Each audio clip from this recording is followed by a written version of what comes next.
What gear to buy for intermediate level karting? I did a video before about what gear to buy when you're starting out with rental karting. As the hobby is quite expensive, I would still take that video as a baseline for intermediate driving, but as you go along, the items I'll discuss may prove extra comfort and utility. So let's have a look at the karting helmet. When starting out or when using the venue's helmets, you most likely came into contact with the motorcycle helmet. However, some brands like Sparco offer karting specific helmets with a different visor design, made to narrow the field of view and lessen distractions. So in karting you're usually looking upright to the track, and for motorcycles you need to be able to lie more flat for sports bikes and the like. So since you're going to be involved in motorsports rather than traffic, most karting helmets will offer better protection, as most of the helmet strength will be enhanced because of having a smaller hole in the helmet. Most karting helmets from major brands are also certified for competitive safety standards. Finally, these helmets tend to weigh less in general, reducing strain on your neck and your shoulders when you're driving. And be sure to add some anti-glare to the visor if you're driving outside. You can also look around to equip the visor with an anti-fog layer so it doesn't fog up as much. I have it happen now all the time because it's getting colder again. Your visor will fog up and then that extra layer will prevent that somewhat. It's not perfect, but because after a while it'll still fog up once it soaks up too much moisture, but that's a different thing. Just think about it. And perhaps also look into some radio equipment to communicate with other drivers overlooking races or talking with teammates on track. Because you're now an intermediate driver, you will be needing to drive with teammates or have some communication going, because the level of driving will be higher than when you're just a beginner. So all in all, better protection in general should be your focus, because you're going to be driving a lot, and focus on keeping your body intact should be a priority. For me that's the case, at least. I want to keep driving and I want me to be fine, so you should be considering a neck brace, for example, as it may dampen crashes a lot. Recently I drove in a wet race and crashed into another driver, and then somebody else crashed into me when I was to the side, and it shook my head quite a lot, so it can be quite bad for your neck. You can have quite a bit of pain, and having a neck brace may prevent that motion from happening altogether. So then in my previous video I recommended a ribcage protector so you won't bruise your ribs during said crashes.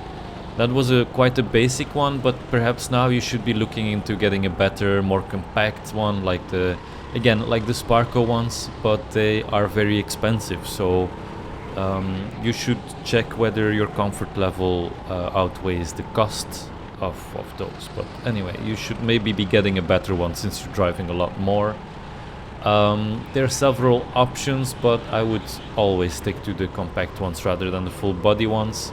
And another option in that same genre is getting your own fitted seat so you don't scooch as much. But still, in the crashes for me, the most pain comes from my elbows crashing into my own body rather than my body crashing into the kart. So a ribcage protector might just be more useful than a fitted seat, or you can fit your seat to also take into account the ribcage protector. Anyway, you can also add weights to your own seats and stuff, but most of the tracks have the weights you can put low in the kart as well, so it might be better to put the weights in if they're at both sides, so that's up to you. So is it time for a racing suit now? So as you drive more, you'll start bumping into the same drivers more and more, and you've probably noticed at races or normal sessions that they have a theme in their gear, like a specific color or accents that makes them easy to recognize. So not only does the suit improve your safety for fires or road rash, when you slide across the road or when your kart catches fire. I've never had a kart catch fire. The only one fire I saw was at an electric venue, and that was the charger that got on fire, so don't worry about it too much. But it's a suit with your own style. It can make a nice statement or visual markers for people to recognize you out of the crowd. So I say experiment with some nice colors and maybe purchase matching boots and gloves together with the suit. Helmet of course as well, and putting your name on your suit and helmet adds some flair too. I like to do that because yeah, it's more of a racing touch to have your name on your gear and helmet, right? So by now you've come at the point where you do this hobby quite regularly, so why not spend some more money on getting your theme going? Some extras you may benefit from as well. So during a wet race recently, I was in a bit of a panic because I didn't have any rain protection clothing. So getting one of those full body rain suits, they sell them specifically for karting, but maybe you can just get one for biking. It would be perfect because if you drive outside and it's going to rain every now and then, you want to be prepared for that. So yeah, that brings me to, if you're carrying a lot of gear, you may also consider a suitcase which is made for carrying a helmet and some other equipment, because otherwise you will just be lugging it around manually. A suitcase might actually be more helpful there. So I hope this video showed you some more interesting gear to buy.